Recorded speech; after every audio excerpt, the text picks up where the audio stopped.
এখন বেজে গেছে দুপুর 1টা, আর এই সবেমাত্র আমি স্নান করে এলাম। আজ কিন্তু আমার স্নান করতে অনেকটাই বেলা হয়ে গিয়েছে, কারণ আজ সকাল থেকে আমি একটা কেক রেডি করছিলাম। ওই যে এর আগের ভিডিওতে তোমাদের সাথে শেয়ার করছিলাম যে কেকটা আইসিং করে রেখেছি, সেটাই আজ সকাল থেকে কমপ্লিট করে একটু পরে ডেলিভারি করব। আর স্নান করে আসার পরে কাস্টমার আমায় ফোন করে বলে যে তুমি কেকটা রেডি করো, আমি নিতে আসছি। অ্যাকচুয়ালি নিতে আসার টাইম ছিল 2টো থেকে 2:30, কিন্তু কাস্টমার হঠাৎ কিছু কারণবশত এই 1:30টার দিকেই বলে যে আমার কেকটা একদম রেডি করে প্যাক করে রাখো, আমি কিন্তু আসছি। ভাগ্য ভালো যে আমার এই টাইমের মধ্যে আমি কমপ্লিট করে নিয়েছিলাম। আর এখন তোমাদের সাথে আমি যে ক্লিপিংসটা শেয়ার করছি, এটা কিন্তু আমি সকালবেলা করে রেখেছিলাম আমার একটু কাজ তোমাদের সাথে শেয়ার করার জন্য।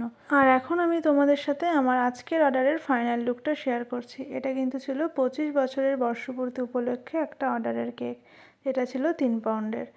দেখো আমি এখন কেকটা প্যাকেট করে নিচ্ছি, আর তারপরে কিন্তু আমি আমার কাস্টমারকে ডেলিভারি করে দেব। তোমরা যারা আমার কাছে কেক অর্ডার দিতে চাইবে, তোমাদের সকলকে আমি একটাই কথা বলবো যে হাতে 2 থেকে 3টে দিন সময় রেখে কেকের অর্ডার দিও, তাহলে সেক্ষেত্রে কিন্তু আমার ভীষণ সুবিধা হয়। কেকটা প্যাক করে নেওয়া হয়ে গেলে এখন আমি প্লাস্টিকে ভরে কাস্টমারকে দিয়ে দিলাম। আর তারপরে দুপুরটা খাওয়া দাওয়া করে রেস্ট করে এখন বিকেল হয়ে গেছে, যাচ্ছি একটু বাইরে হাঁটতে যাওয়ার জন্য।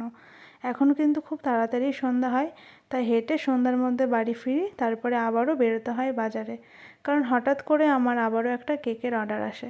তার কিছু জিনিস কেনার ছিল, সেগুলো কিনে নিয়ে এসে এখন আমি কিন্তু কেকের স্পঞ্জটা রেডি করে নিচ্ছি, কারণ আজ রাতের মধ্যে আমি আইসিংটা কমপ্লিট করে রাখবো, আর কালকে আবার আমাকে এটা ডেলিভারি করতে হবে। কেকের কাজ কমপ্লিট হয়ে যাওয়ার পরে আমি কিন্তু একটুখানি বসে রেস্ট করছিলাম, আর তারপরে মা আমায় ডাকে আজ ডিনারটা করার জন্য। আজ মঙ্গলবার, সেই জন্য ছিল ভেজ, তাই মা আজ বানিয়েছিল কিন্তু খিচুড়ি। খিচুড়ি আমার ভীষণ প্রিয়, তাই খিচুড়ি দেখেই মুখে একগাল হাসি। আর তারপরে আমি আর মা দুজন একসাথে বসে পড়ি খেতে। আজকের ভিডিওটা এখানেই শেষ করলাম।